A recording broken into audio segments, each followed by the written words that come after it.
ഈ കഴിഞ്ഞ ദിവസം ഒരു സ്റ്റാറ്റിസ്റ്റിക്സ് കാണുകയുണ്ടായി. 487 രജിസ്ട്രേഷൻ ഓഫീസിലുള്ള വിവാഹം രജിസ്റ്റർ ചെയ്തതായിട്ടുള്ള റെക്കോർഡ്. ഈ 487 രജിസ്റ്റർ ചെയ്ത ഇതിൽ ഭൂരിഭാഗവും മുസ്ലിം ബോയ്സിനെ, മുസ്ലിം ആൺകുട്ടികളെ കല്യാണം കഴിച്ച ക്രിസ്ത്യാനി കുട്ടികളോ അഥവാ ഹിന്ദു കുട്ടികളോ ആയിരുന്നു. ഈ പെൺകുട്ടികൾ കൂടുതൽ പേരും പോസ്റ്റ് ഗ്രാജുവേറ്റ്സ് ആയിരുന്നെങ്കിൽ ഈ ഇസ്ലാം മതത്തിലുള്ള ആൺകുട്ടികൾ 8ാം ക്ലാസ്സോ 10ാം ക്ലാസ്സോ പഠിച്ചവരായിരുന്നു.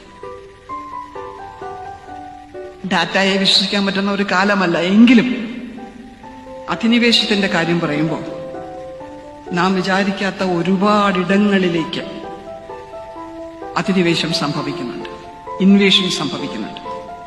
പക്ഷേ നമ്മളെപ്പോഴും ഒരു ആശ്വാസത്തിന്റെയും രക്ഷയുടെയും സമാധാനത്തിന്റെയും സന്തോഷത്തിന്റെയും ഒക്കെ ഇടമായി നാം കാണുന്നത് കുടുംബമാണ്.